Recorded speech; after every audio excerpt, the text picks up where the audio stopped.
Greetings, how are you doing? It's I, your narrator for Restless Nights, poised to delve into yet another monotonous tale from the Boring History for Sleep series.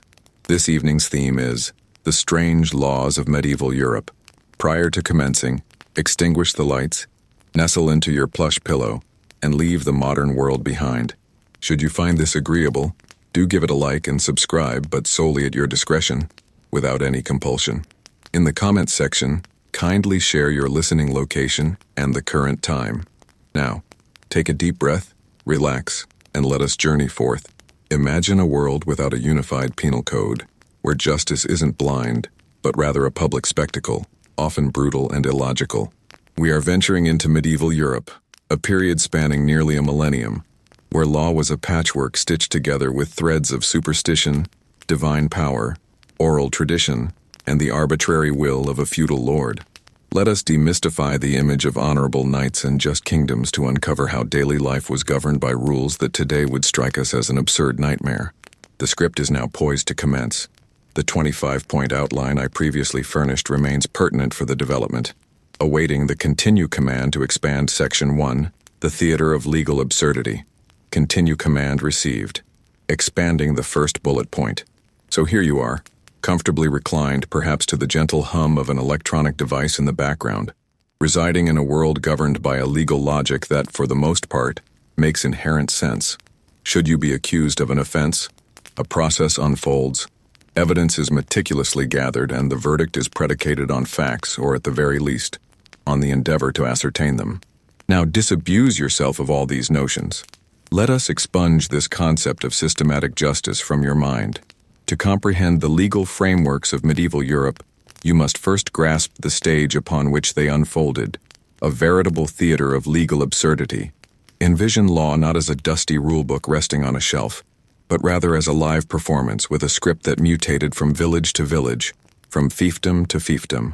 It was a system where divine will, a noble's honor, and a peasant's superstition carried as much weight, or even more, than any material evidence. Consider the very notion of law itself.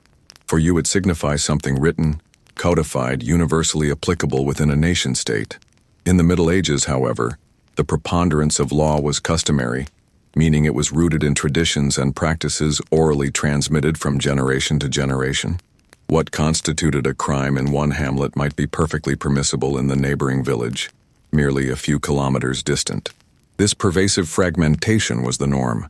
A duke wielded his own regulations, a bishop theirs, and the king, well, the monarch endeavored to assert his own, but his writ often held limited sway. This intricate web of overlapping jurisdictions engendered a legal quagmire. One could find oneself arraigned before a manorial court for poaching a rabbit, an ecclesiastical court for blasphemy, and a royal court for treason, all within the same week.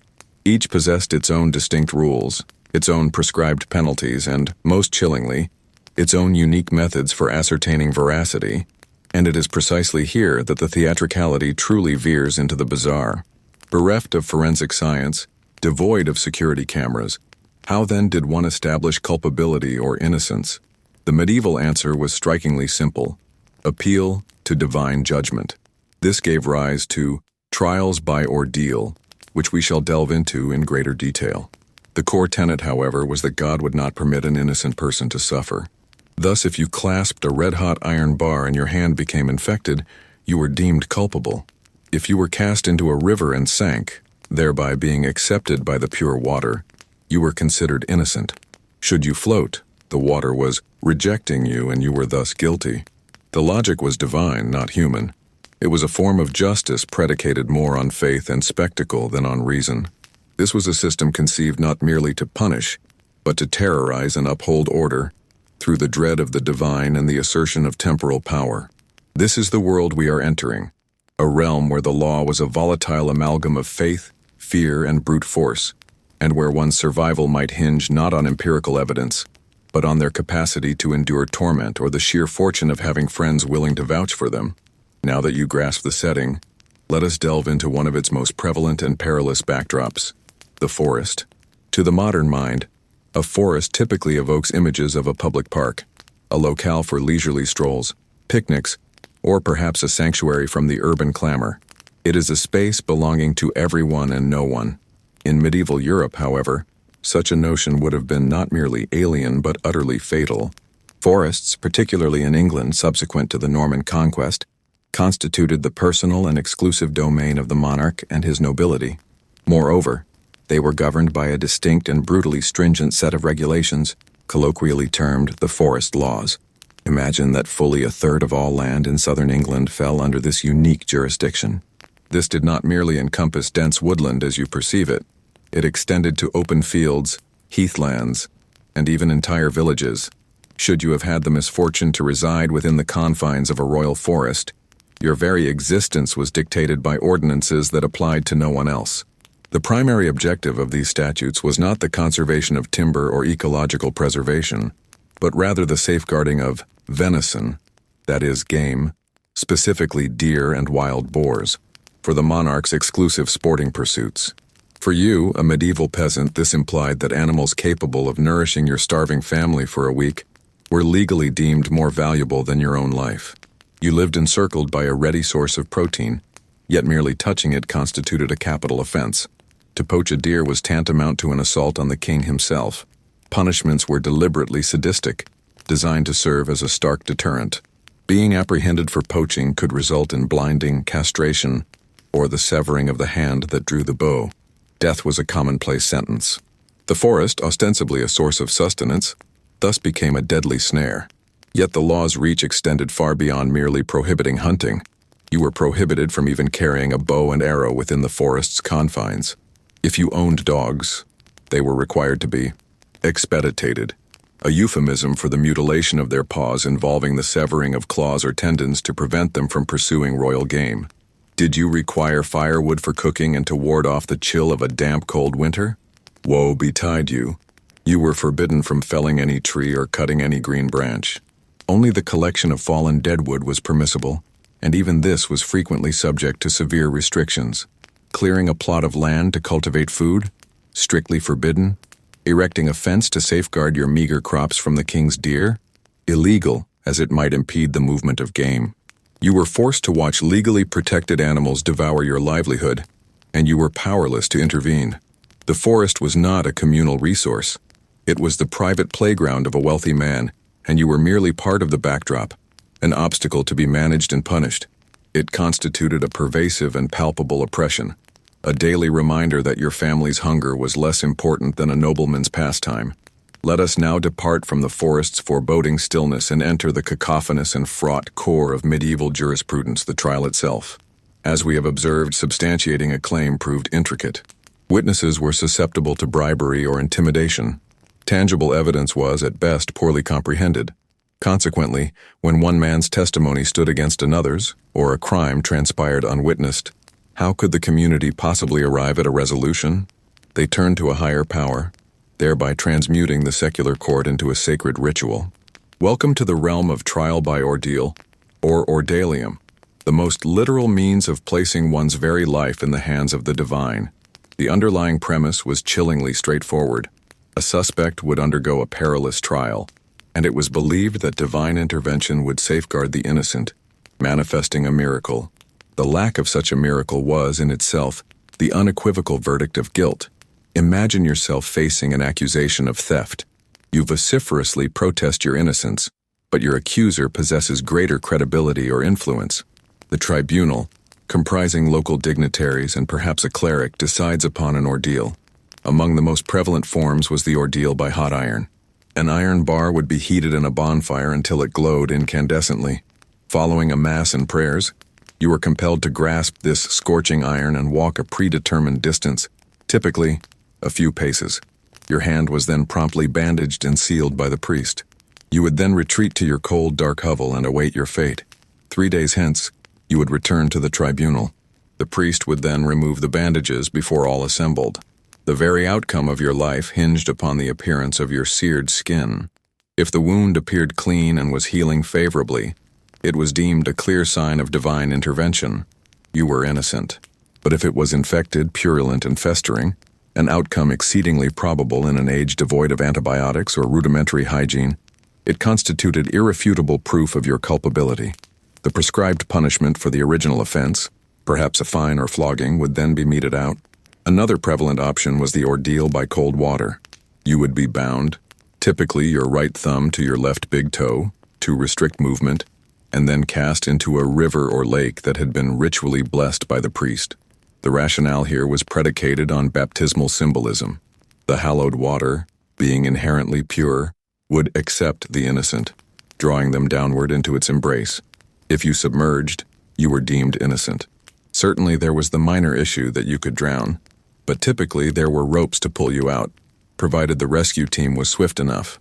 However, should you float, it was an unequivocal indication that the pure water was rejecting you, just as it would repudiate the devil himself.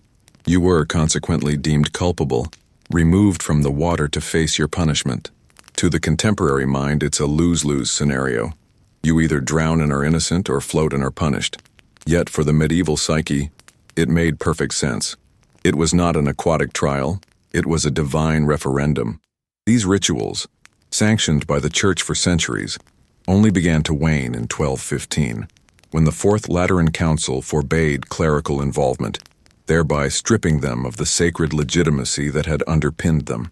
But for an extended duration, this was justice, a spectacle of suffering where a miracle was expected to provide salvation. Now that we've established how your life and bodily integrity were at the mercy of capricious laws, let's discuss your possessions. Not that, as a peasant, you possessed many, perhaps a few tools, an animal or two, and the right to cultivate a modest plot of land. Yet even these meager belongings were not secure, not from thieves, but from the law itself. The structure of feudalism was a pyramid of power, with you at its base. At the apex resided the manorial lord, and the law largely served as a tool to ensure wealth flowed upwards. One of the most oppressive manifestations of this was the concept of manorial monopolies, or banalities. These were exclusive rights the lord held over essential services, and he could leverage the law to literally obliterate any competition. Imagine you need to grind your grain to make bread, the very staple of your existence. You couldn't simply use a small hand mill, a quernstone, in your home. Why? Because the Lord had constructed a mill, and the law, his law, decreed that all serfs on his lands were obligated to use the manorial mill to grind their grain. Naturally, this service was not gratuitous. You had to pay a fee, typically a portion of your flour, known as multure. It was a tax on your very sustenance. Now you might consider circumventing this. Perhaps you inherited a quernstone from your grandparents and decided to secretly grind your wheat at night. Were you caught, the repercussions would be swift and severe. The Lord's bailiffs, acting with full legal authority, would breach your domicile.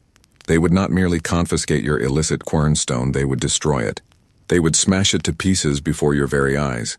An act of legalized destruction designed to compel you back into the Lord's monopoly. This principle extended to nearly every aspect of life. The Lord maintained the communal bakehouse, and using your own was strictly prohibited.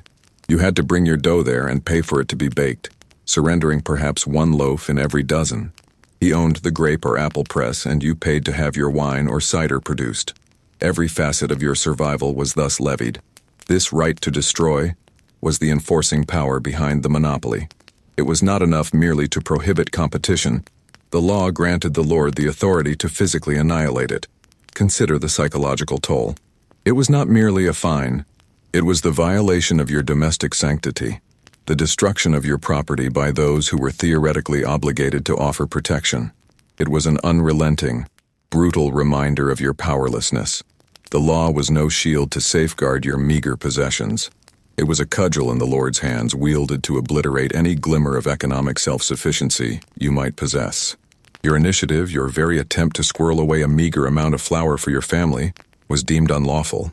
The law guaranteed your perpetual dependency, binding you to a system that relentlessly extracted every ounce of value from you, grain by grain, loaf by loaf. Hitherto we have delved into laws that governed human beings in ways that strike us as bizarre and cruel. Yet medieval jurisprudence was not confined to the boundaries of our species. It extended into the animal kingdom, culminating in one of the most peculiar chapters in legal history, animal trials. We are not referring to a farmer being held liable for the actions of his livestock. We are indeed speaking of the animal itself, serving as the defendant in a formal court of law. Envision the scene. A convened court, complete with a judge, perhaps a prosecutor, witnesses, and, in the dock, a pig, a swarm of locusts, or a contingent of rats. This was no mere village farce. In many instances, these were serious legal proceedings, meticulously documented, that could protract for months and incur substantial costs. The practice bifurcated into two principal categories. The first involved individual domestic animals, most frequently swine. In a medieval township, pigs often roamed unhindered through the muddy thoroughfares, serving as a kind of mobile sanitation crew, consuming refuse. Occasionally, this proximity to humans culminated in tragedy. A pig might attack and kill a child. When this transpired, the pig would be apprehended. It was confined to a cell, just as a human prisoner. A trial would be scheduled. A defense attorney would be appointed for the animal, who, however preposterous it may sound, would present arguments on its behalf, perhaps contending the pig had been provoked. Witnesses were summoned to testify regarding what they had observed. If found guilty of the crime of murder, the pig was sentenced. The punishment typically mirrored the offense. Execution. The animal was publicly hanged on a gallows or burned at the stake, often attired in human clothing to augment the spectacle and moral lesson. The most renowned record dates from 1386, in Falaise, France, where a pig was mutilated in the head and legs and subsequently hanged for killing a child. The second category was even more surreal. Trials of animals deemed pests, such as rats, weevils, or locusts, that devastated crops. As one could not apprehend a swarm of insects, these cases were typically brought before ecclesiastical or church courts. The process commenced with a formal investigation. A court official would proceed to the infested field, observe the damage, and select a few of the defendants to serve as representatives. A formal summons was read, commanding the creatures to appear before the court on a specified date. When, predictably, the rats or weevils failed to present themselves, a defense attorney was appointed on their behalf. The counsel earnestly argued that his clients were God's creatures, rightfully entitled to sustenance for their survival. He might even contend that they had not been properly served with the notice. The proceedings could be protracted, but the verdict was invariably the same. The creatures were cursed and excommunicated from the church. In a final act, a court official would proceed to the fields and publicly proclaim the sentence, commanding the pests to vacate the area under penalty of eternal damnation. To the medieval mind, this was entirely logical.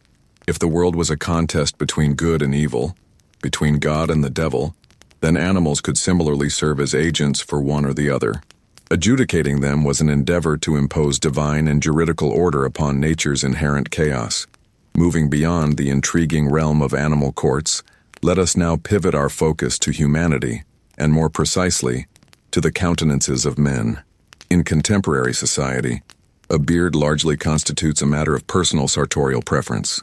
One may opt for a lengthy, closely cropped, or even a mustachioed style, or indeed no facial hair at all, with virtually negligible social repercussions. It is, fundamentally, an individual predilection. However, during the medieval epoch, facial hair transcended mere fashion. It served as a veritable perambulating billboard, broadcasting one's status, virility, honor, and liberty. Furthermore, as with all matters of significant import, it was stringently governed by both codified laws and entrenched customs. To lay hands upon another man's beard without explicit consent was far from an awkward gesture or a playful jest. It constituted a grave transgression, a profound affront to his masculinity and social standing, potentially incurring substantial fines or even culminating in a bloody duel. The significance ascribed to the beard fluctuated considerably across the diverse cultures and chronological segments of the Middle Ages. Among numerous Germanic peoples, such as the Franks and the Lombards, the beard served as an unequivocal emblem of a free man. Slaves and serfs, conversely, were frequently compelled to shave as a visual demarcation of their subservient status. The cultivation of a beard thus represented an arduously acquired right, a potent symbol of one's autonomy and self-mastery. Within this interpretive framework, to grasp a man's beard was symbolically tantamount to an attempt to subjugate him, to divest him of his inherent liberty and honor. This profound gravity was duly reflected in contemporary legal statutes. Ancient legal codes, notably the Salic law of the Franks, meticulously delineated specific fines for a panoply of offenses.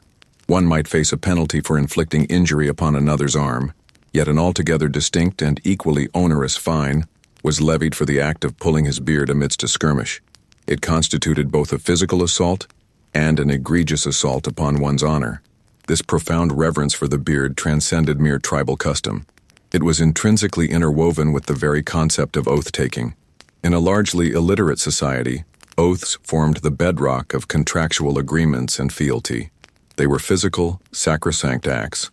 A man frequently solemnized an oath by touching his own beard, as if swearing upon his very virility and identity. To violate such an oath was to incur profound dishonor. Consequently, to touch another man's beard was to profane the very instrument of his solemn word and esteemed honor. In certain regions of Europe, the retribution for forcibly tearing off another's beard adhered to the principle of lex talionis, or an eye for an eye. The assailant would, in turn, have his own beard forcibly removed. Elsewhere, pecuniary penalties were computed with astonishing exactitude. A 9th century Welsh legal code stipulated that the plucking of a single hair from a king's beard would incur the cost of a cow. To pluck out the entire beard, the fine was so exorbitant that it could utterly ruin a man. It was a potent form of social control, a stark reminder that hierarchy extended even to the very hairs on one's face. This legislation ensured that one would deliberate carefully before performing a gesture that, to us, seems utterly trivial, but which for them constituted a symbolic declaration of war, a direct assault on a man's identity and his standing in the world. Beyond the personal honor embodied by the beard, we now turn to a communal activity that, remarkably, was perceived as a threat to the realm's honor and security. Football. When one contemplates modern football, one imagines colossal stadiums, intricate rules, celebrated athletes, and a global sport. Medieval football, or mob football, was an entirely different beast. It was less a sport and more a semi-sanctioned melee. Imagine not a designated field, but an entire town or the landscape between two villages serving as the playing ground. There was no limit on players. Any physically capable man could participate.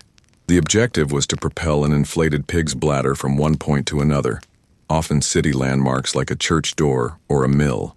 And the rules? They were virtually non-existent. Kicking, punching, pushing, tackling, everything was permissible. It was a ritualized, chaotic, and exceedingly violent form of warfare. This pervasive violence did not escape the authorities' notice. Kings and lords viewed this game not as a healthy pastime but as a grave threat to public order and national security. In an era of incessant warfare, particularly the 100 Years' War between England and France, the most valuable skill a common man could possess was proficiency with the bow and arrow. The realm's defense hinged on a substantial core of skilled archers. Yet what were the young men doing in their leisure time? Instead of honing their archery skills on designated fields, they were breaking noses and legs in mob football games. To the monarchs, this was utterly unacceptable. The game constituted a dangerous diversion from military duty. Consequently, a series of statutes were promulgated to outlaw the game. In England, King Edward II was among the first to ban it in 1314, decrying the great noise in the city caused by the pushing about of great balls. He prohibited it under penalty of imprisonment. His successors, Edward III, Richard II, and Henry IV, all reiterated similar prohibitions, repeatedly. The very fact that the law required such frequent reaffirmation suggests it was widely disregarded by the populace.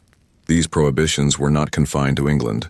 In 1369 in France, Charles V similarly outlawed all ball games, including soul, the French variant of mob football, so that his subjects could focus on training with the bow and crossbow. The statutes were not solely about military preparedness. The game inflicted tangible harm. Windows were shattered, market stalls were toppled, and more critically, people were seriously injured or perished. Medieval court records are replete with instances of fatalities occurring during these games, typically deemed accidental, yet no less tragic. The law endeavored to enforce order, to divert youthful vigor toward military ends, and to safeguard property. Yet the allure of violent chaos and tribal rivalry inherent in mob football was apparently too potent. It was a legal struggle between the state's imperative for regulation and the populace's yearning for a cathartic, brutal release. If the law could dictate what one did in their leisure time, It certainly extended its purview to something as fundamental as the clothes one wore. Today, you select your attire based on comfort, cost, fashion trends, or personal expression. You might enter a store and purchase a garish purple jacket or velvet trousers should you so desire. In the Middle Ages, such latitude was non-existent for the majority of people. Their clothing was not a matter of personal discretion. It was a uniform that designated their precise stratum within the social hierarchy. And this uniformity was enforced by a body of regulations known as sumptuary laws. These laws meticulously regulated who could wear what, governing the fabrics, colors, and even the accessories permitted for each social class. The primary objective of these laws was to preserve overt and immutable social order. In a world without identity cards, clothing was the swiftest means of discerning one's standing. A noble needed to appear as such, and a peasant, likewise, a peasant. Any blurring of this visual demarcation was perceived as a direct threat to societal stability. Sumptuary laws were an attempt to curtail social mobility, or at least the semblance thereof. If an affluent merchant began to attire himself like a duke, this could undermine the inherent authority of the aristocracy. The law, therefore, intervened to place everyone in their appropriate visual compartment. For instance, certain colors were stringently protected. Tyrian purple, an exorbitantly priced dye extracted from thousands of mollusks, was reserved almost exclusively for royalty. Scarlet, another vibrant and costly hue, was for the high nobility. A peasant or artisan apprehended wearing these colors would be committing an offense. Fabrics were also rigorously controlled. Imported silks, velvets, and costly furs such as ermine, the white winter pelts of a type of weasel distinguished by a black tail tip, were the exclusive domain of the elite. A peasant wore coarse, undyed wool or linen. The laws could be incredibly granular. A 14th century English statute decreed that the wives and daughters of serfs were prohibited from wearing veils exceeding 12 pence in value. Another statute forbade knights below a certain income threshold from wearing shoes with excessively elongated toes, the renowned craquois or poulains. The length of your shoe's point was a direct indicator of your social standing. Penalties for contravening these statutes ranged from onerous monetary sanctions to the outright confiscation of illicit attire. Envision a municipal official accosting you on the thoroughfare, not for a criminal offense, but because your belt buckle was fashioned from a metal deemed far too opulent for your station. This constituted a form of social control that permeated the most intimate facets of daily existence. Your identity was not an edifice you forged, it was an accoutrement you donned, strictly in accordance with the prevailing strictures, ensuring that all could precisely ascertain your standing, and crucially, what you were perpetually precluded from becoming. After a long day toiling in the fields, or perhaps after successfully evading a fine for the color of your tunic, you would return to your dwelling, not a home equipped with light switches and secure wiring, but a rudimentary hut of wood, thatch, and wattle and daub, illuminated and warmed by a single open hearth in the center of the room. The fire was the very heart of your household. It was your sole source of warmth against the damp chill, your only means of cooking the thin gruel that served as dinner, and your primary illumination after the sun had set. Yet this fire, so indispensable for life, also posed a deadly threat, not merely to you, but to your entire community. Consequently, even the act of maintaining an open flame was subject to legal regulation. Welcome to the law of curfew. The term curfew derives from the French couvre-feu, which literally translates to cover the fire, and that was precisely what the statute mandated. At a designated hour of the evening, typically around 8 or 9 p.m., a bell would toll from the town or village church. This bell served as the signal. Upon hearing it, every household was legally compelled to extinguish or thoroughly dampen their domestic fire. This was typically achieved with a curfew cover, a heavy metal or ceramic implement placed over the embers to cut off oxygen and prevent stray sparks from escaping throughout the night. All candles and torches also had to be extinguished. Darkness and cold were thus legally enforced. The rationale behind such an intrusive statute was terrifyingly pragmatic. The omnipresent risk of conflagration. Medieval towns and villages were veritable tinderboxes. Dwellings were predominantly constructed of timber, topped with thatched roofs, and clustered tightly together along narrow, winding thoroughfares. There was no organized fire brigade. A minor blaze ignited by a careless ember could escalate into an inferno within minutes, laying waste to entire blocks. or even an entire city. The Great Fire of London in 1666 stands as the most notorious example, yet devastating blazes were a common and dreaded feature of medieval urban life. The curfew served as the era's foremost fire prevention measure. It represented a compelled communal responsibility. Watchmen patrolled the darkened streets after the bell had rung. If they discerned the glow of a fire or a candle emanating from your home, you would find yourself in considerable trouble. Punishments typically involved hefty fines, an imposition a peasant family could ill afford. The law was indifferent to whether you had a newborn needing warmth or were in the midst of a crucial task. The community's security, or, more precisely, the protection of the lord's or the town merchant's property, superseded your individual needs. Envision the silence and darkness that descended upon the village each night. It was not a tranquil, chosen peace. It was a forced, cold, and absolute darkness punctuated by fear, the fear of fire and the fear of the law. It served as yet another reminder that even the most fundamental elements of your existence, light and warmth within your own home, were not within your control but rather at the behest of a distant bell. From the laws that governed their public and private lives, let us now delve into one that has permeated popular culture as the ultimate symbol of feudal tyranny, the droit du seigneur, or the lord's right. The very notion is infamous and chilling. A feudal lord supposedly possessed the legal right to sleep with any of his serfs' brides on their wedding night, prior to the marriage being consummated with the husband. This purported law, known in Latin as ius primi noctis, right of the first night, was immortalized in plays, operas such as The Marriage of Figaro, and films like Braveheart, painting a picture of systemic and legalized sexual humiliation. It is the very epitome of feudal exploitation in its most heinous form. Yet, here, the narrative grows more intricate. Unlike trial by ordeal or forest laws, which are well documented in legal codes, the right of the first night remains a historical phantom. The question historians have debated for decades is, was this a legal reality or a potent myth? The overwhelming preponderance of evidence suggests it was, largely, a myth. There is not a single known medieval law code that explicitly establishes the droit du seigneur as a legal practice. Period documents, which are meticulous in detailing mill fees, fines for insults, and inheritance rules, are conspicuously silent on this alleged right. The notion appears to have gained traction much later, during the Enlightenment in the 18th century. Writers like Voltaire wielded the right of the first night as a propaganda weapon to assail the Ancien Regime, portraying the feudal nobility as barbaric and depraved to justify the necessity of a revolution. It was a powerful narrative, an effective horror tale that encapsulated everything wrong with the old system. The myth served a political purpose, however.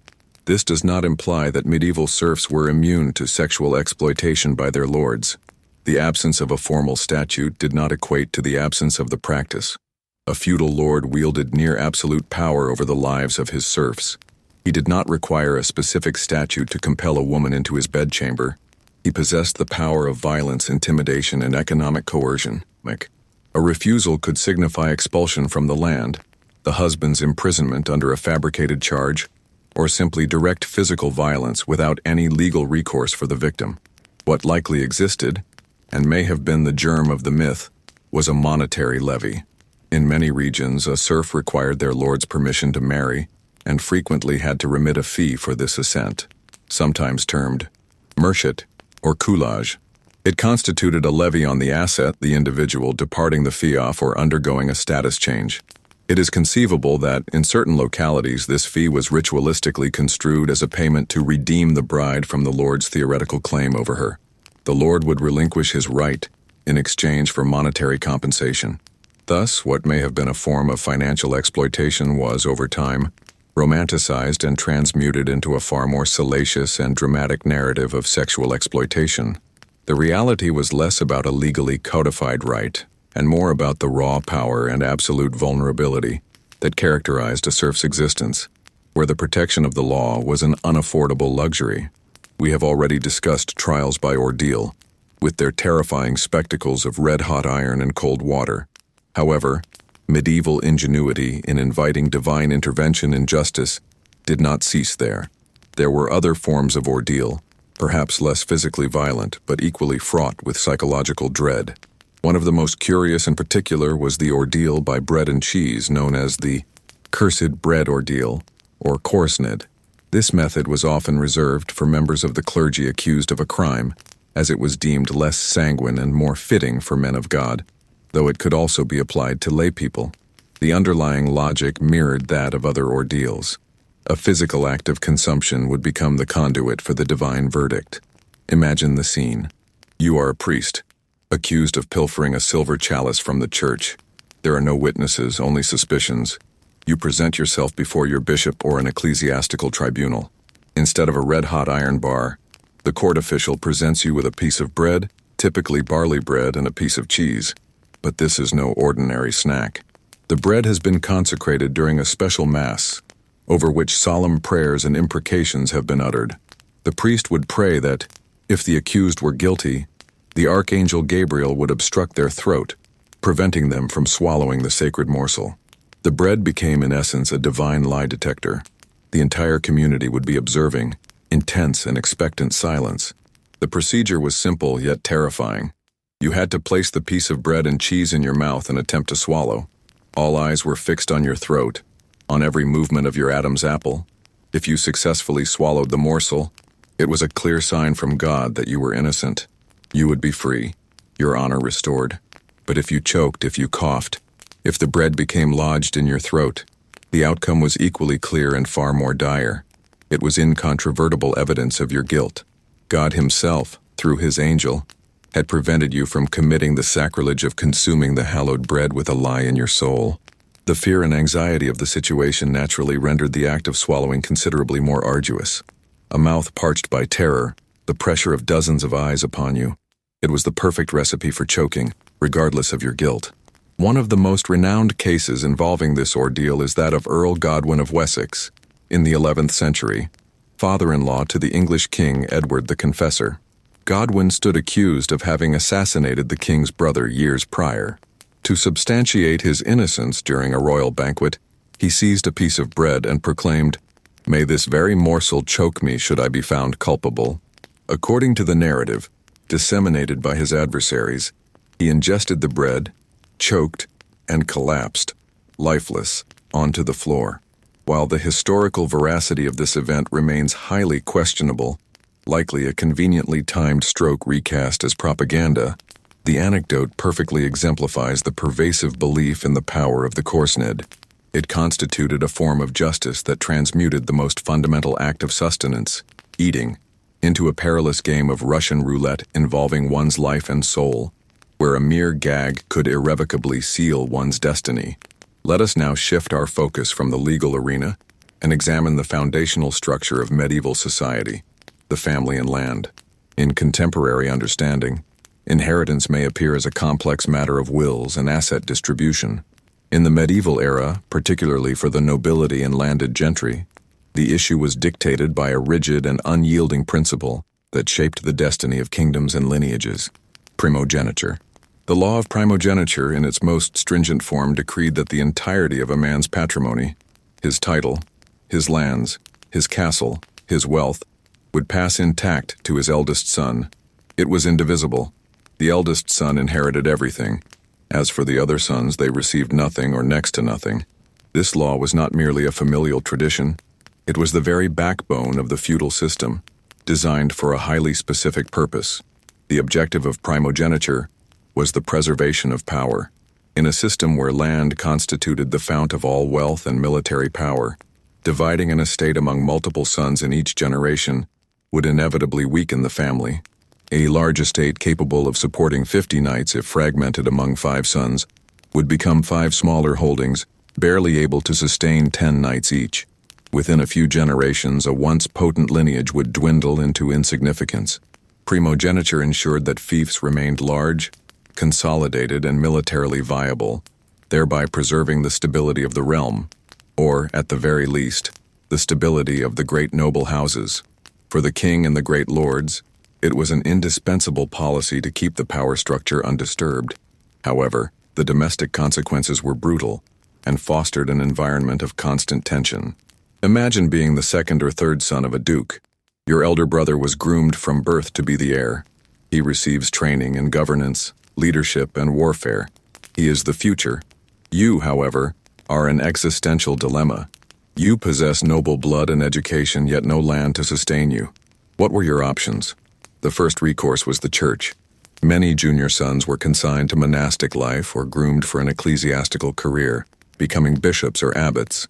It was an honorable means of removing them from the direct line of succession. The second avenue was military service. You could become a knight in the service of another lord or even your own brother, hoping to accrue land and fortune through warfare or an advantageous marriage. The Crusades proved a powerful magnet for these disinherited sons, offering a blend of religious fervor and the promise of plundering riches and acquiring lands in the East. This system engendered deep-seated resentment and fierce rivalry. The younger brother posed a latent threat of potential usurper. Conversely, the elder brother lived under the constant apprehension of deposition or assassination. Daughters, for their part, served as mere pawns in a dynastic chess game, instrumentalized to forge alliances through marriage, their lands and titles devolving upon their husbands and, subsequently, their own eldest sons. Primogeniture thus governed not only the economic landscape but also the most fundamental human relationships. It sacrificed the welfare of the majority of offspring for the perpetuation of the family name and power, transforming siblings into adversaries and the home into a silent arena for survival and status. Now let us descend from the rarefied air of nobility and return to the muddy, perilous streets of a medieval village or town. Imagine you are returning from the market and witness someone breaking down your neighbor's door and fleeing with a sack of stolen goods. What do? Today, your response would be clear: call the police. You are a witness. Law enforcement is the purview of professionals. In the Middle Ages, this option did not exist. There was no professional police force patrolling the streets. The onus of maintaining order and apprehending criminals fell upon the community itself, and this responsibility was codified in law. If you witnessed a crime, the law mandated that you act immediately, raising what was known as the hue and cry.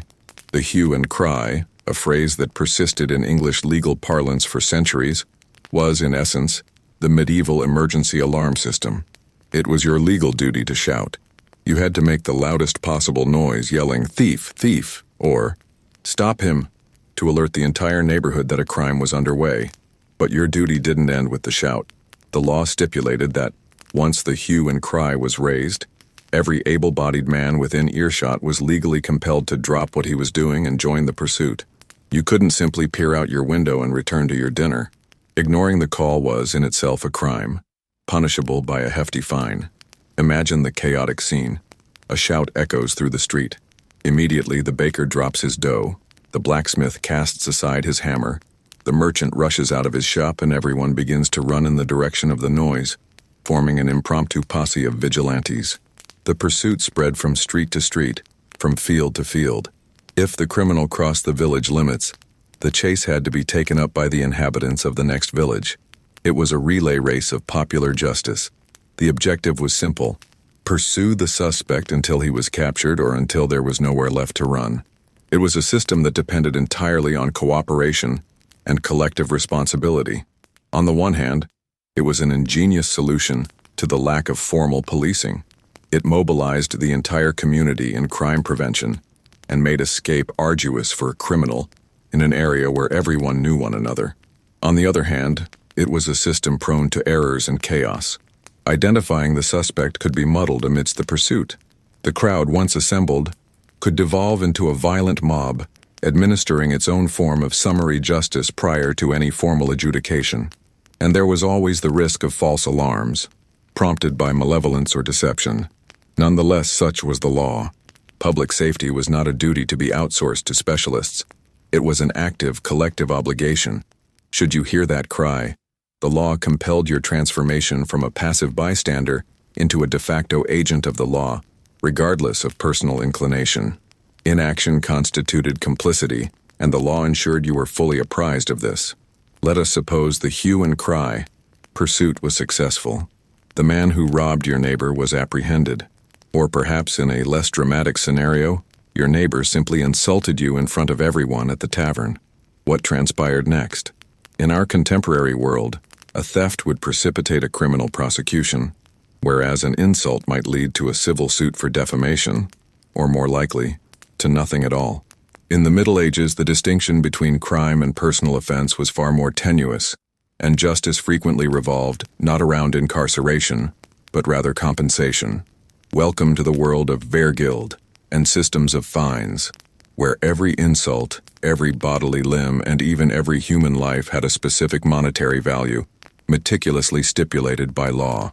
The concept of Wehrgild, literally, man price in Anglo-Saxon, was central to the Germanic legal systems that profoundly influenced much of Europe. The underlying premise was that, to avert interminable cycles of bloody vengeance among families, the infamous blood feuds, each transgression could be resolved through a payment. If one took a life, their family owed the victim's family that person's Wehrgild. The value was not uniform. It reflected the rigid social hierarchy. A noble's Wehrgild was exponentially greater than that of a freeman, which in turn vastly exceeded that of a serf. Slaying a noble could pauperize one's family for generations, whereas killing a serf might constitute a manageable expenditure for an individual of means. The law did not view all lives as commensurate. It perceived them through the prism of social standing and economic worth. This pricing rationale extended to every corporeal part with almost surgical precision. Legal codes, such as those promulgated by King Alfred of England in the 9th century, read like macabre butchers' catalogues. Losing an eye? That would cost the aggressor 66 shillings.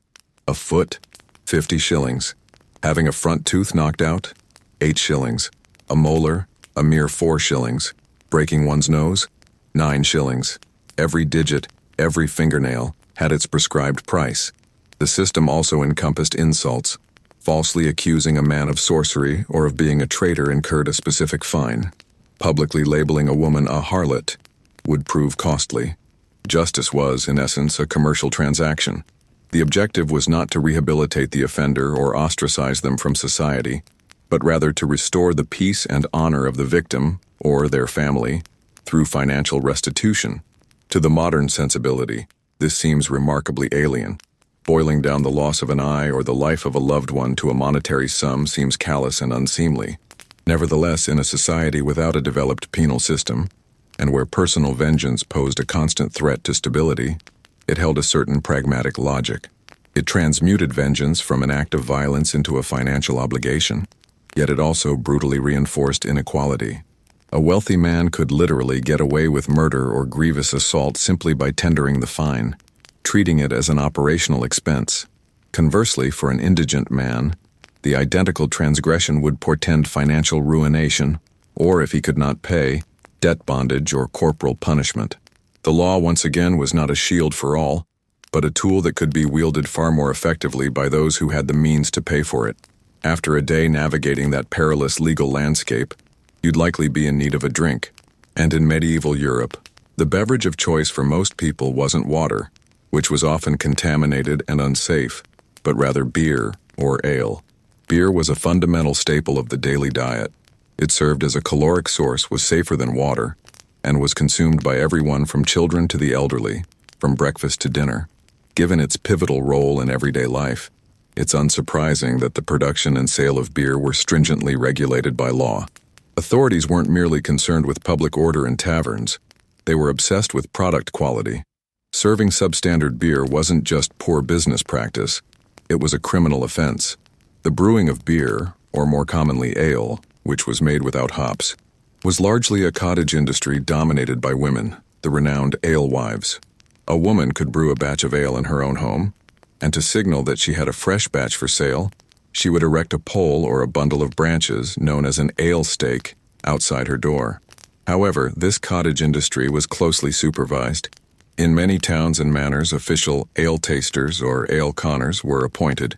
These were men nominated by the community or the lord, whose sole task was to ascertain the quality of the ale offered for sale. They served as the health inspectors and quality controllers of the era, all rolled into one. The testing method could be surprisingly hands-on and, by modern standards, bizarre. One of the most frequently described methods involved a pair of leather breeches. The ale taster would pour some of the ale onto a wooden bench and then sit in the puddle wearing his leather breeches. He would remain seated for a specified duration, perhaps half an hour, long enough for his body heat to evaporate some of the liquid. Afterward, he would attempt to stand. If his leather breeches adhered to the bench, it was a positive sign. It signified that the ale contained sufficient residual sugars from the malt. indicating it hadn't been diluted with water and was potent and of high quality. The alewife passed the inspection. Conversely, if he rose with ease, without adhesion, the ale was deemed weak and of inferior quality. The alewife was declared guilty of peddling a subpar product. The punishments for those who failed the test were designed to be humiliating and to serve as a public deterrent. A guilty brewer could be heavily fined. In some locales, she was compelled to drink the remainder of her spoiled ale. In others, the retribution was more theatrical.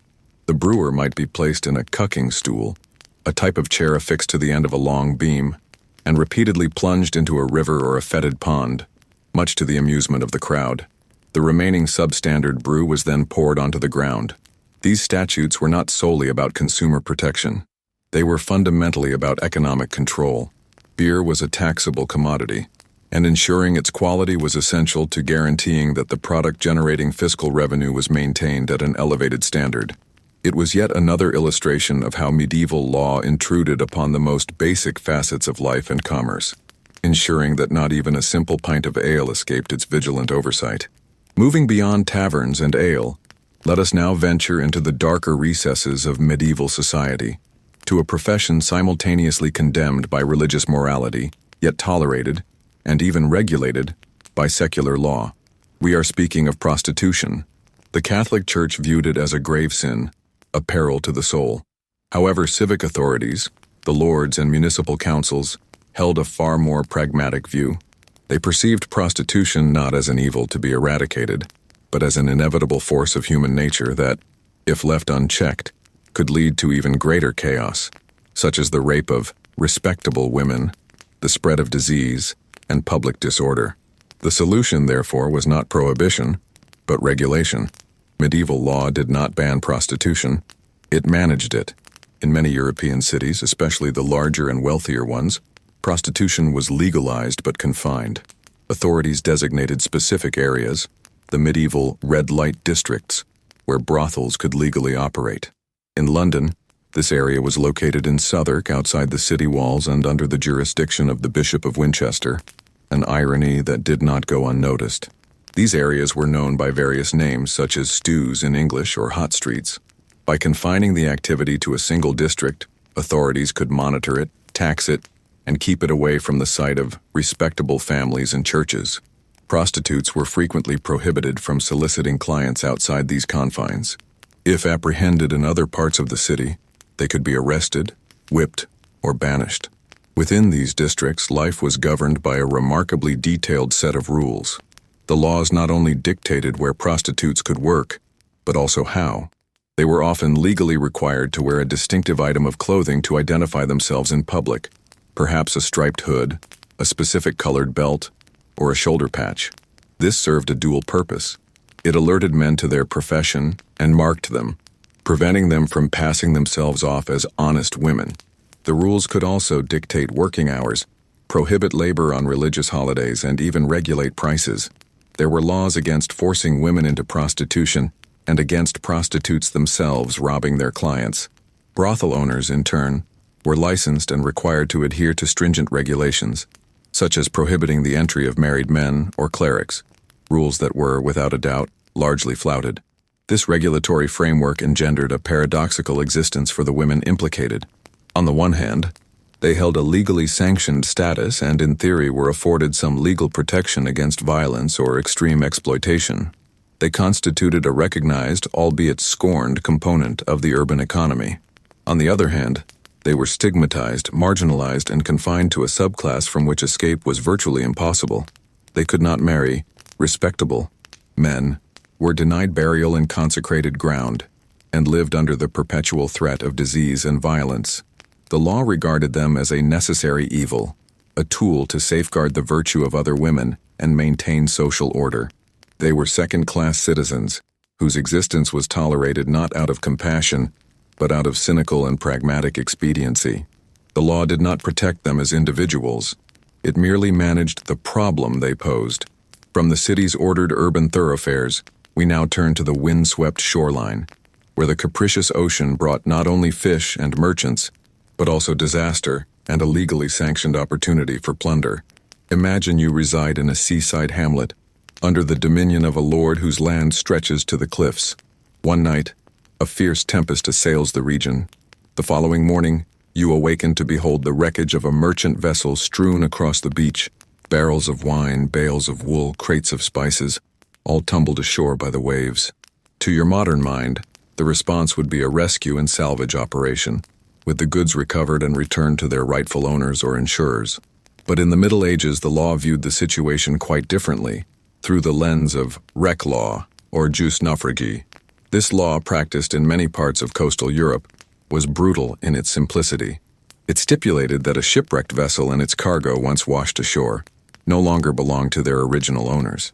Instead, they became the property of the landholder upon whose shores they washed up, the king, the duke, or the local lord.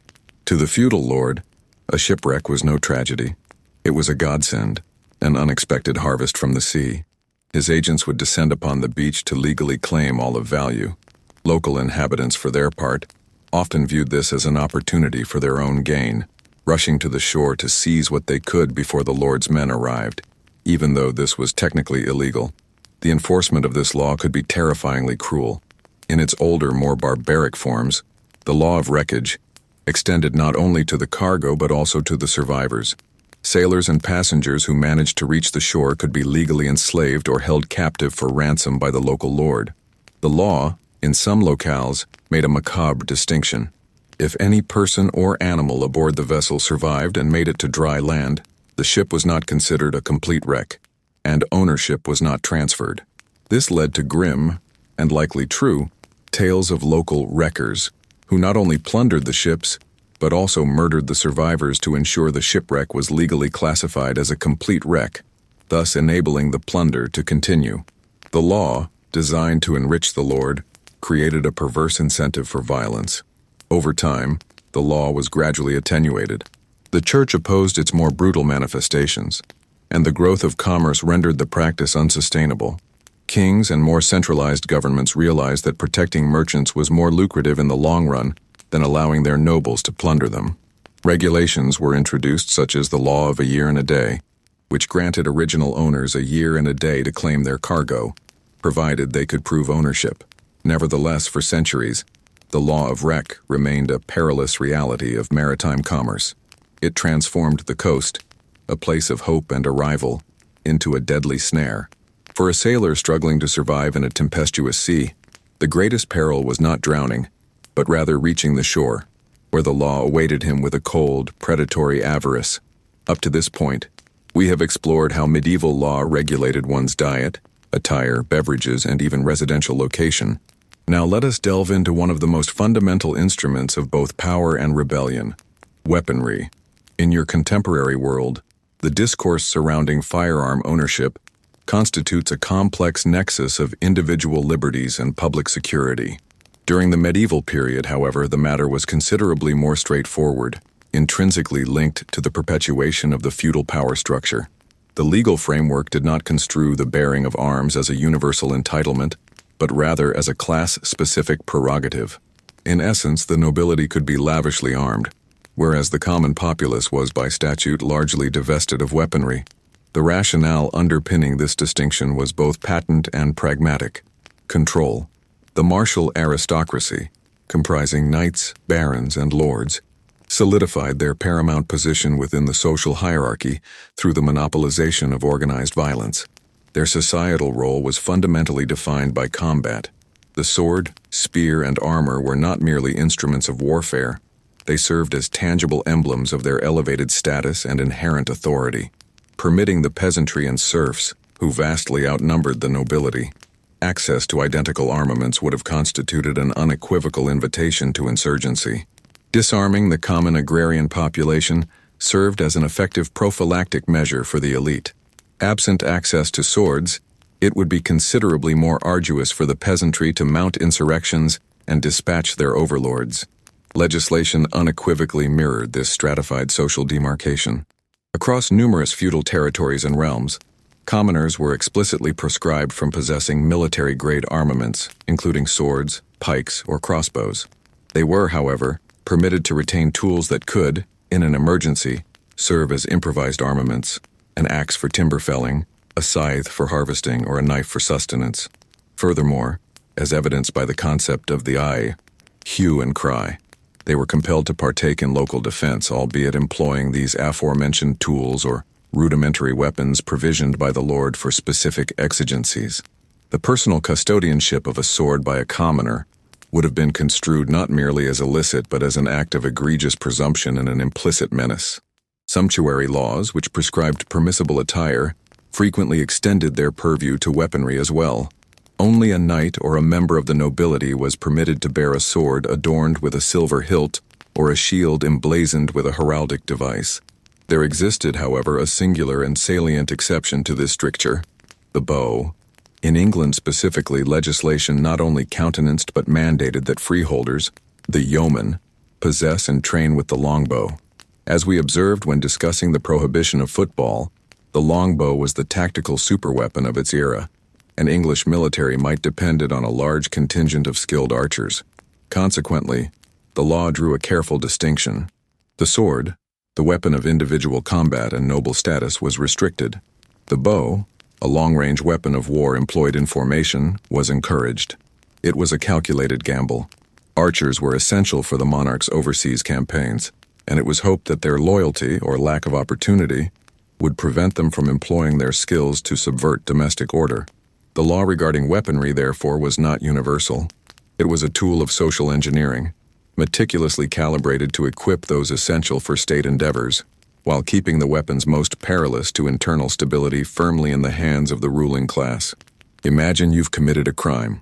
Perhaps you've been caught poaching in the king's forest, or maybe you've been involved in a brawl that ended poorly. The hue and cry has been raised, and the mob is at your heels. Your home isn't safe. The forest is teeming with watchful eyes. There's nowhere to run. But wait, there's one last refuge, a place where the laws of men, the laws of king and lord, suddenly lose their dominion. That place is the church. In medieval Europe, the church was not merely a place of worship. It was a legal and political entity unto itself, possessing its own laws and jurisdictions. And one of its most significant powers was the right of sanctuary. The right of sanctuary was a legal principle, recognized by both canon law of the church and secular law, which permitted a fugitive from justice to seek refuge within a church or its consecrated precincts. Once you crossed the threshold of the church and touched the altar, or perhaps a special knocker on the church door designed for that purpose, you were legally protected. The king's writ ceased at the church door. The sheriffs or lord's men could encircle the edifice, but they could not forcibly enter to apprehend you. Violating sanctuary was a most grievous sin, a sacrilege that could result in excommunication for the transgressors. For you, the breathless fugitive, the church was a temporary bubble of immunity. However, sanctuary was not a get-out-of-jail-free card. It was more akin to pressing the pause button. Once inside, you remained under the church's protection and custody. You had to confess your crime to the priest. You would be fed basic bread and water, but you could not depart. Outside, your pursuers awaited. Sanctuary had a time limit, typically 40 days. During this period, you had a choice to make. You could opt to leave and face trial in the secular court, which would likely entail severe punishment or death. Or you could choose the second option, confess your guilt, and abjure the realm. Abjuration was a forced exile. If you chose this path, you would make a formal oath to leave the realm forever. You would then be stripped to the waist, like a penitent, and given a wooden cross to carry. An officer, the coroner, would then escort you from the sanctuary to the nearest port. Following a designated route, you were compelled to proceed directly to the harbor without deviation and embark on the first departing vessel, irrespective of its destination. Should no vessel be available, you would be required to wade knee-deep into the seawater daily, as an outward manifestation of your intent to depart. You were prohibited from taking any of your possessions. You became, in essence, a pariah, a man bereft of land and protection. The penalty was not death, but rather a form of civil death. You forfeited everything: your home, your family, your community. For many, it was a choice between certain death and an existence of exile and profound uncertainty. Sanctuary offered clemency, albeit at an extraordinarily steep price. It served as a safety valve within the legal system, one that acknowledged God's superior authority over that of the monarch. yet ultimately still functioned to purge the realm of its undesirable elements. Let's assume you haven't committed a violent crime, but rather a far more common yet equally perilous transgression. You find yourself mired in debt. Perhaps a calamitous harvest compelled you to seek a loan to sustain your family, or perhaps as a modest merchant, you made an ill-fated investment. In the contemporary era, bankruptcy constitutes a legal process, albeit disagreeable, yet structured. During the Middle Ages, debt laws were considerably more unvarnished, and the ramifications significantly more brutal. The inability to discharge a debt was not merely a pecuniary issue, it constituted a moral failing that could cost one's liberty and, in certain instances, one's very existence. Credit reporting agencies were non-existent. There was only the stark reality of the creditor's formidable power. Upon defaulting on your debt, your creditor possessed the full imprimatur of the law to undertake drastic measures. The initial recourse, naturally, would involve the confiscation of any assets you possessed. Your implements, your livestock, your furnishings, everything could be legally seized and liquidated to satisfy the outstanding amount. But what transpired if you were an impoverished peasant and lacked sufficient assets to discharge the obligation? It is at this juncture that debt laws became truly horrifying. Across much of Europe, the law permitted the creditor to claim possession of your most fundamental asset, your own corporeal being and your labor. You could be consigned to debt peonage. Debt peonage constituted a form of temporary and occasionally perpetual servitude. You were legally bound to toil for your creditor without remuneration until the value of your labor had expunged the debt. This could span years, or indeed an entire lifetime. You effectively became the chattel of your creditor. Should you attempt to abscond, you would be pursued as a fugitive. This practice ensnared families in intergenerational cycles of destitution and servitude. If you perished before settling the debt, it could, under certain legal frameworks, be bequeathed to your offspring, who would inherit your obligation of forced labor. If servitude was not a viable recourse, or if the creditor proved particularly merciless, another legally sanctioned alternative existed: debtor's prison. And medieval prisons were hardly correctional institutions. They were dark, squalid, and overcrowded dungeons where inmates were left to languish and decay. Yet here lay the most egregious twist of the law. In most debtors' prisons, the state did not bear the cost of your upkeep. As a prisoner, you were liable for the cost of your own food, water, and any amenities, however meager. Should you lack the funds to compensate the jailer, you simply went without sustenance. Your friends or family on the outside were compelled to bring you provisions, otherwise you would perish from hunger. This created a paradoxical and lethal predicament. You were incarcerated precisely because you lacked money, yet required funds to survive your imprisonment.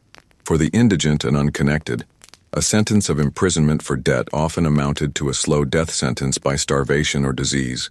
The law did not perceive debt as an economic misfortune, but rather as a crime that justified the deprivation of liberty and indeed of life itself. Let's revisit the courtroom for a moment. We've already explored trials by ordeal, where divine intervention acted as the judge, and the Wehrgild system, where monetary compensation settled disputes. But there was another method for determining guilt or innocence, one that relied not on one's capacity to endure pain or the depth of one's pockets, but rather on one's reputation and the strength of one's social bonds. This was the system of compurgatory oath, or compurgation. It was a system of justice founded not on evidence but on character, where the word of one's friends could, literally, set you free. Imagine you've been accused of a crime, say, stealing a neighbor's pig. You deny the accusation. Instead of a trial by ordeal, the court might opt for compurgation. To prove your innocence, you would first have to take a solemn oath, typically upon a sacred relic declaring that you did not commit the crime. But your oath alone was not sufficient. You needed compurgators, or oath helpers, a specific number of other individuals who would swear on your behalf. The required number varied depending on the severity of the crime and your social status. For a minor offense, you might need 3 or 4 compurgators. For a serious felony, you could require 12, 24, or even more. These compurgators were not witnesses to the crime. They did not need to provide an alibi for you or possess any knowledge of the case's facts. What they did was swear to your credibility. They would place their hand on the same sacred relic and swear that your oath of innocence was clean and unperjured. They were essentially wagering their own souls on your honesty. The belief was that no one would risk eternal damnation by lying upon a sacred relic, unless they were absolutely convinced of the accused's integrity. It was a testament to character, not to facts.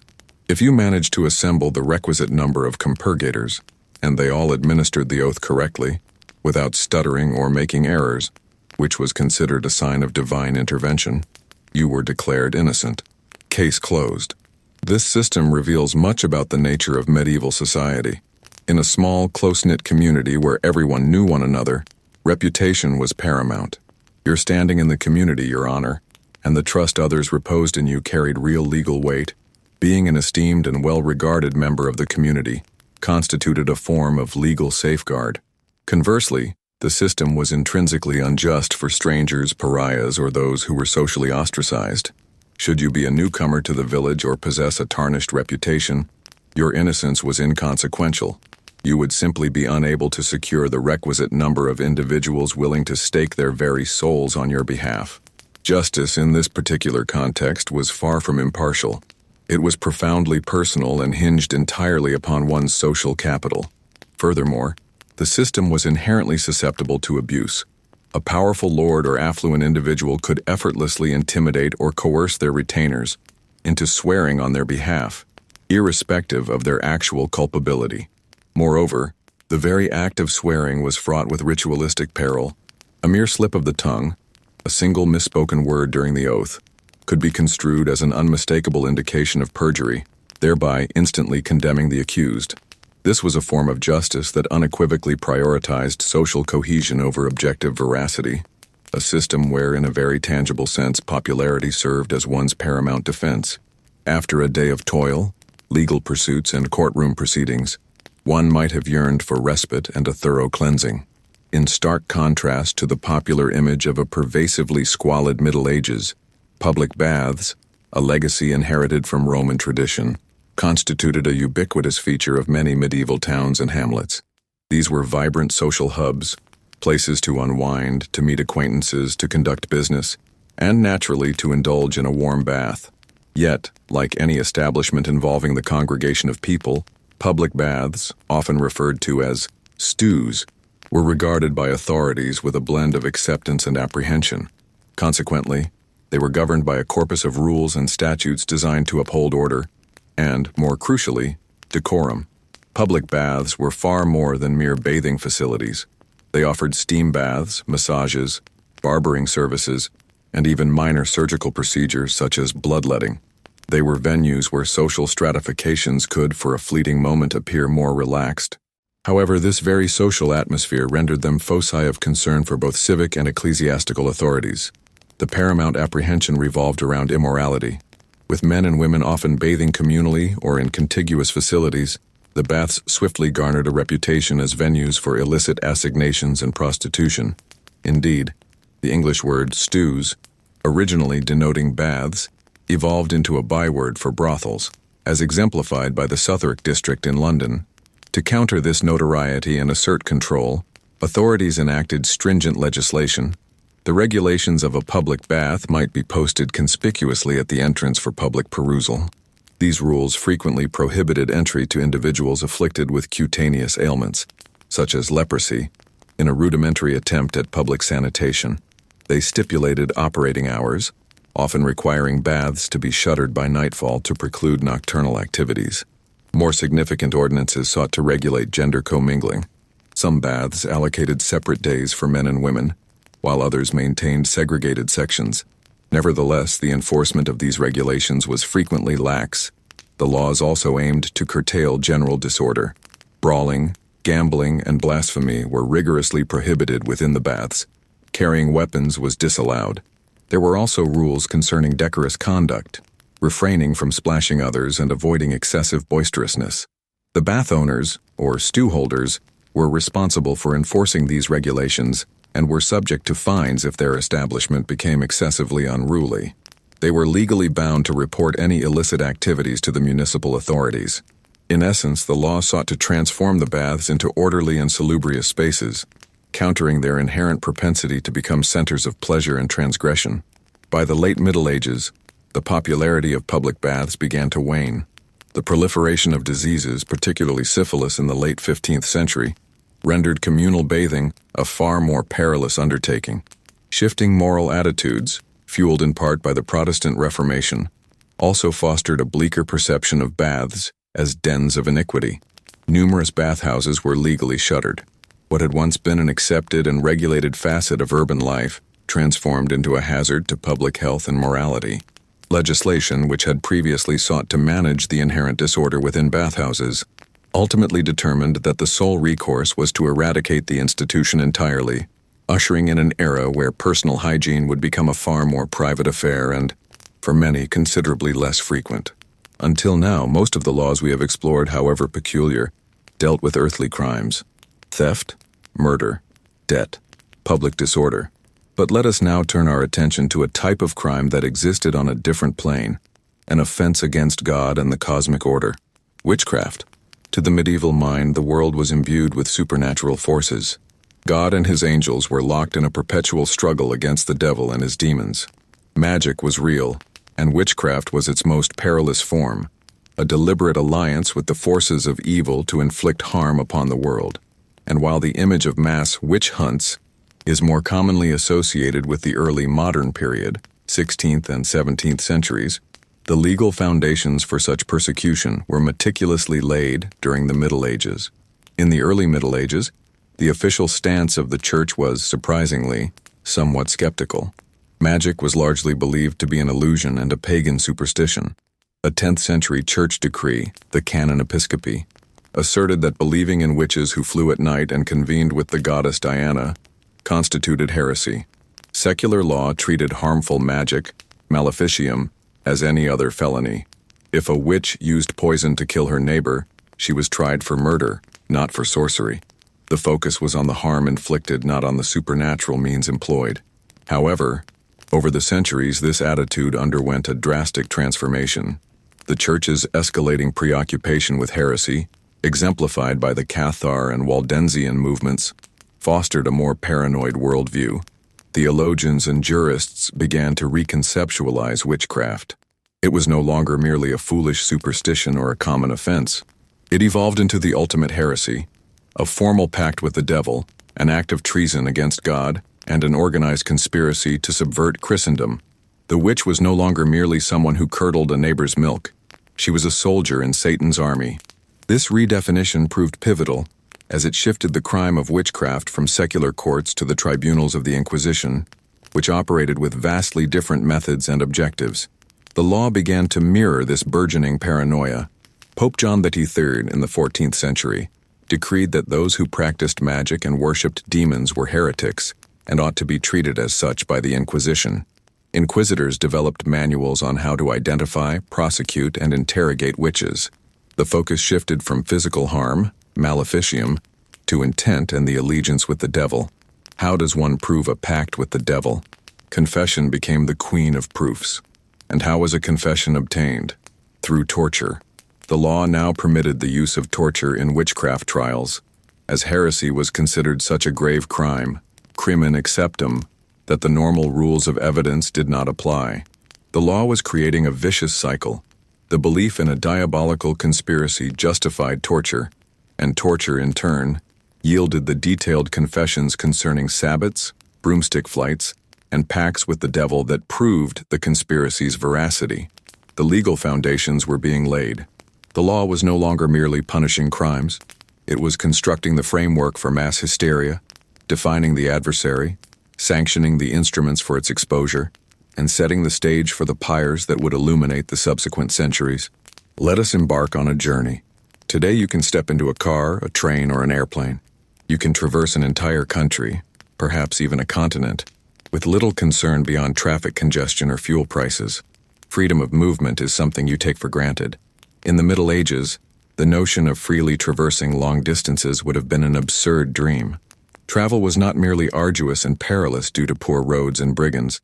It was further complicated by a tangled web of laws, fees, and jurisdictions that rendered each journey a bureaucratic and financial quagmire. Every bridge you crossed, every town you entered, every river you traversed presented an opportunity for someone to lawfully exact payment from you. Imagine yourself a merchant attempting to convey your goods from one town to another, perhaps 100 kilometers distant. This journey would be far from a straight line.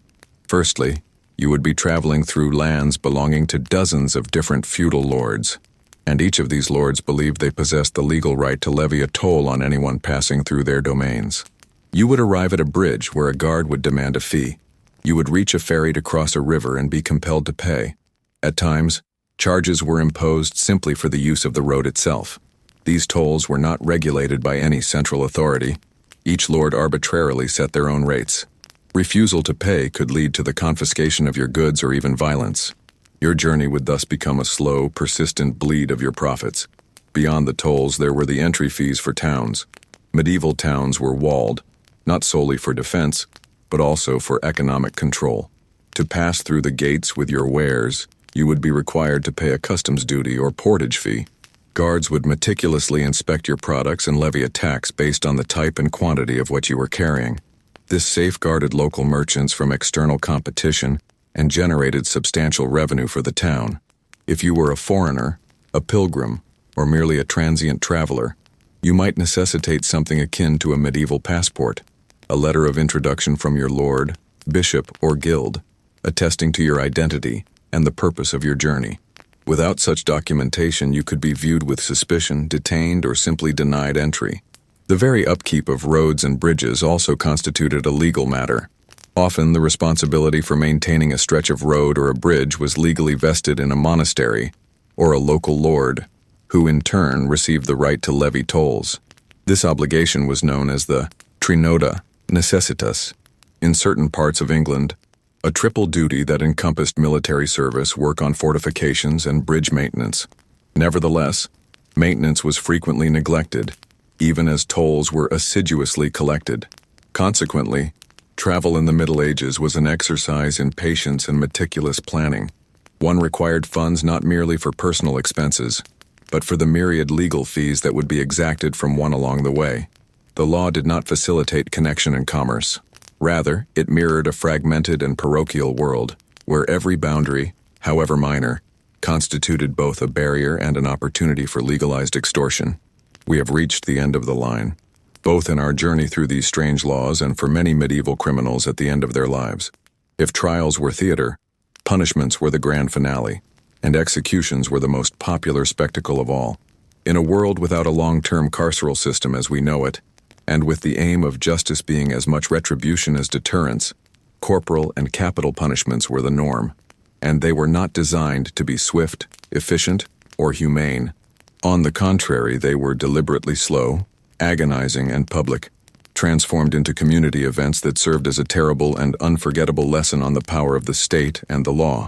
The form of execution was often legally prescribed to fit the crime and the status of the condemned, in a kind of macabre symmetry.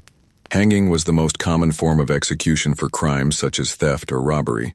It was a slow death by strangulation, often taking several minutes, as the condemned writhed at the end of the rope to the horror and fascination of the crowd.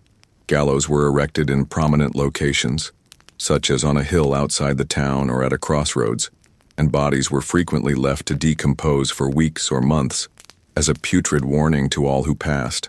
For crimes deemed more severe, the punishments were even more creative. Decapitation, typically by sword or later by axe, was often reserved for the nobility. It was considered a more honorable and swift death, a class privilege even in the throes of death. The head of the traitorous noble was then frequently displayed on a pike at the town bridge or castle gates. For the crime of heresy or witchcraft, the punishment was burning at the stake. Death by fire carried profound religious symbolism. It was believed that the flames purified the heretic's soul and utterly destroyed their body, precluding any possibility of resurrection at the Last Judgment. It was a prolonged agony, witnessed by a crowd that perhaps prayed for the condemned soul while watching their flesh burn. The most infamous punishment, reserved for the supreme crime of high treason against the monarch, was to be hanged, drawn, and quartered in England. This was a legally sanctioned sequence of tortures. The condemned was first dragged by a horse to the execution site. He was then hanged but removed from the gallows before succumbing. Subsequently, while still alive, he was emasculated, disemboweled, and his entrails immolated before his very eyes. Finally, his body was decapitated and quartered.